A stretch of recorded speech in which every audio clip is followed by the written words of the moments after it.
Now in this video we want to start talking about the equations of a line.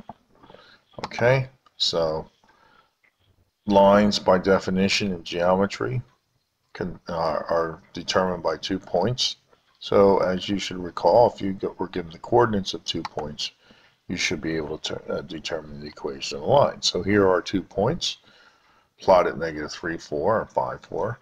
Find the equation of a line. Well, the advantage of seeing the plot is seeing that you really don't have to do anything.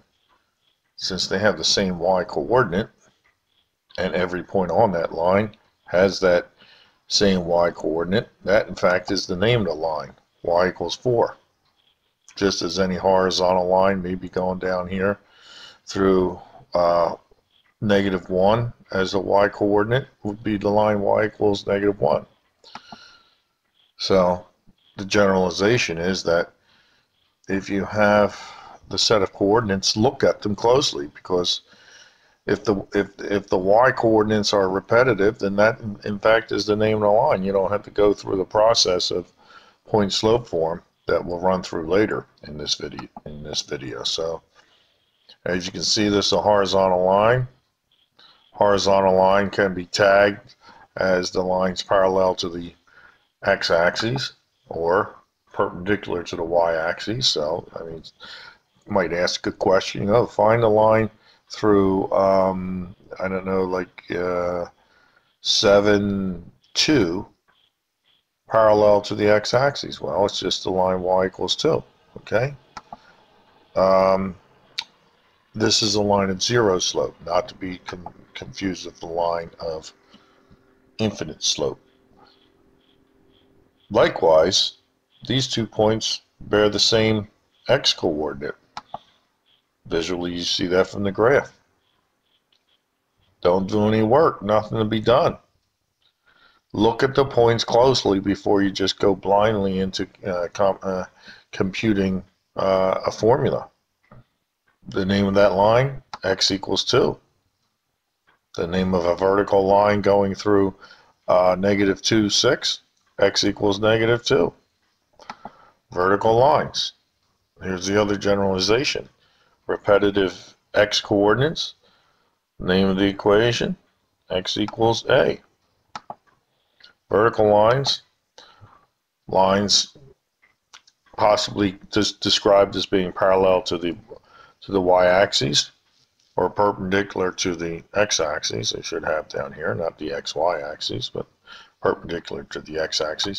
They are lines of no slope or infinite slope.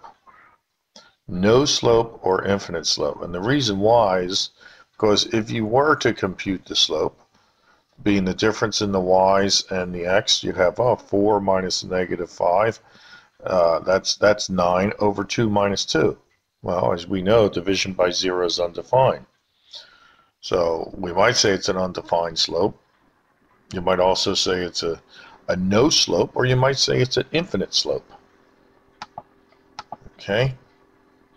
So we know that there's 2 forms of the equation of the line. There's the slope-intercept here, where m is the value of the slope and b is, of course, the y-intercept. Not to forget that b as the y-intercept is the point 0, b. 0, comma b. That's the point. We all know the slope formula. Difference in the y's over the difference in the x's. Just make sure that you're consistent, whether you use the first formula here or the second. Just be consistent in the way you subtract, or else you'll get the opposite slope. How do we graph them in this? I use this because it's the 1, 2, 3 step. What's it mean? It means here, the 1 in this instance is the y-intercept. Then from the y-intercept, you move up and over, up 2 over 3 according to the slope, and land another point. And 2 points, as we know, determine a line, so there you have it. I could have also moved down 2 and over 3 to find another point, as is the case here. Same procedure, but slope is negative. We actually start at 4 on the y-axis. We move down 2 over 1, which would land us at 1, 2, another point. Notice if we move down another 2 and over 1, we'd move to the x-intercept. There's the x-intercept is when y equals 0. If you let y equal 0 here, you could easily solve this and find that x is equal to 2. One more. Again, the graphing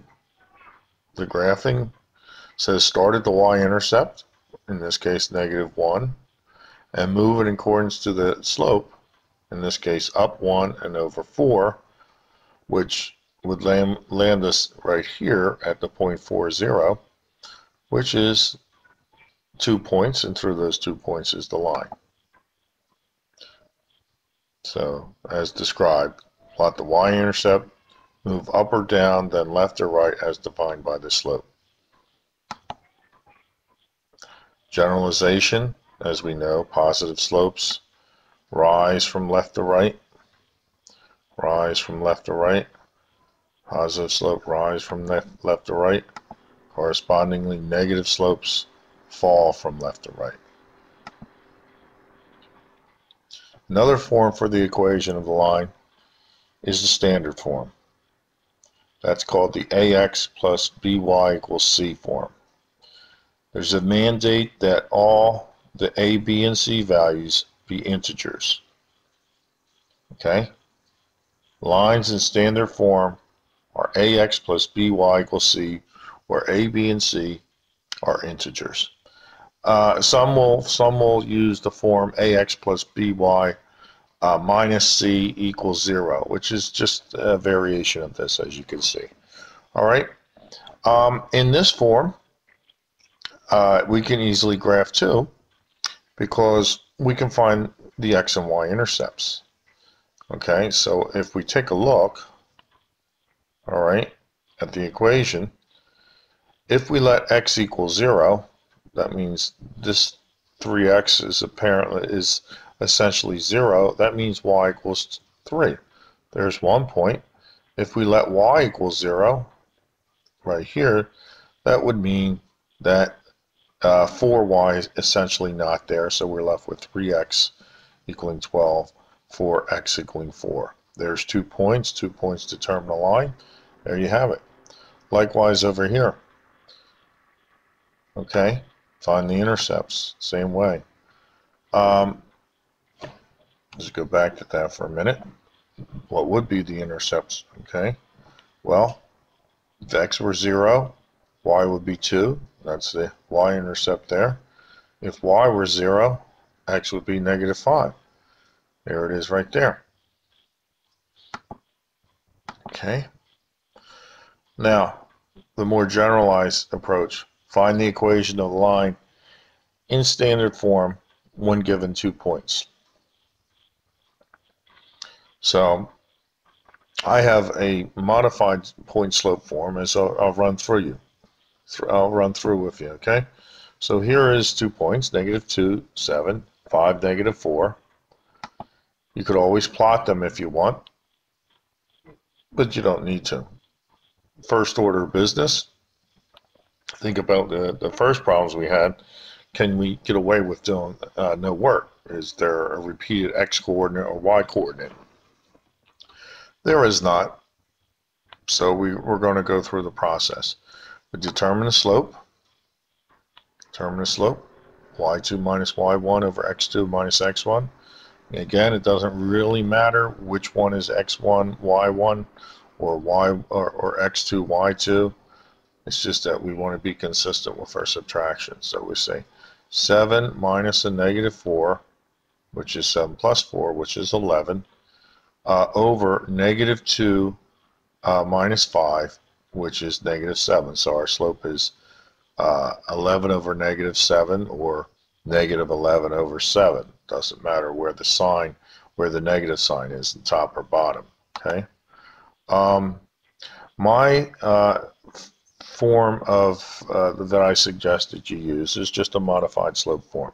So the procedure is this. Okay. We know what the slope is. Okay. The slope is as from up here, y2 minus y1 over x2 minus x1. One should see that if you cross multiply this, you'd have your traditional point slope form for the equation of the line. So all I'm saying is what we do is use this form, and since in most cases our slope is going to be a fraction, okay, if we put the slope in over here, okay, then we can simply cross multiply and we can avoid any fractions, which 9 times out of 10 is the source of a lot of people's errors. Okay, even if the slope weren't a fraction, just put it over 1 and then it is a fraction. Okay, so what we have is, of course, this looks like it's been with the slope on this list, the slope on the left side here, we put it on the right, so that makes no difference. Okay, and it makes no difference which of these points we're going to choose as our y1, x1. Okay, so here I said a y minus the y1 value, which would be y minus -4, over x minus x1, which would be x minus 5. Set that equal to the slope that you found in step 1. Cross multiply. Notice, of course, minus a negative goes positive, but when we cross multiply, we get the negative over here. All we have to do now is put it in the form, bringing the x terms over here, 28 over there. The cross multiplying was already taken care of. Okay, put it in the standard form. There you have it. Generally, if we can avoid the first term being negative, we can factor it out, and usually it looks a little cleaner. So if we divide everybody by the negative, we essentially have pulled out the negative and divided both sides by the negative. Here we have the equation of our line in the standard form. Okay? And even if you went back to here after cross multiplying and you wanted the slope intercept form, it would just be just as easy. You just send the 28 over and divide both sides by -7. Okay? There you have it. Here's one of my favorite kind of problems. Find the equation of the line, which is the perpendicular bisector of the segment containing these 2 points, A at -6,3 and B at 4, -5. Now there's a lot that we need to consider when doing this. So I think it's not a bad idea to get a graph going a bit. So here's our points. A, it's -6,3 and B at 4, 5. 4, -5. Now, to be a perpendicular bisector is essentially saying 2 things. Okay? To be a bisector of this segment, it needs to pass through the midpoint. So we need to apply the midpoint formula. Applying the midpoint formula, -6 plus 4 is 2 over 2, which is -1. And 3 plus a -5 is -2. Divided by 2 is -1. So we have our 1 point on the line, but that line needs to be perpendicular. Okay, there's the computation of the midpoint over there. I just went through with it. Now remember, we need to compute the slope of AB. So there's your slope formula and there's your slope. However, that is not the slope that we're going to use for finding the equation of the perpendicular bisector. Because, as you know, to be perpendicular, we need to use the slope which is the negative reciprocal. So the slope of the perpendicular line is going to have the slope of 5/4, the negative reciprocal of AB. So now we're down to this. We're going to find the equation of this line. This line is tagged as J, and that line is the line that goes through the point -1, -1. That's the midpoint of the segment with the slope of 5/4. So let's proceed. Find the equation of the line for -1, -1 with slope 5/4. Okay. Again, I'm going to my modified point slope formula. And in doing that, I have y minus, okay, the y1 value. There's no choice over here. I can only use the point given, which is -1. But y minus a -1 is y plus 1.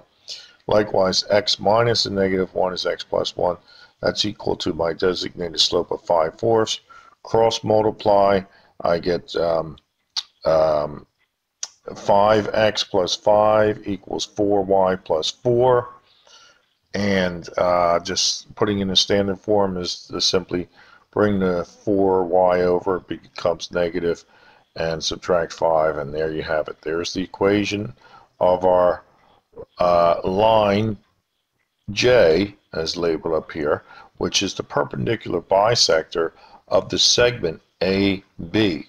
And again, how we found that was to go looking at AB, find its midpoint, because that would be a midpoint on both, that would be a point on both lines, and then recalling that lines which are perpendicular have negative reciprocal slopes of each other. So we found the slope of AB, but we did not use that slope. We used its negative reciprocal along with the midpoint to find this equation, 5x minus 4y equals -1. The equation meeting the condition, the equation of the line meeting the condition stated up here. That's a very good all-inclusive kind of problem. Okay, so I got a worksheet for you, and you can practice those problems reviewing this if needed.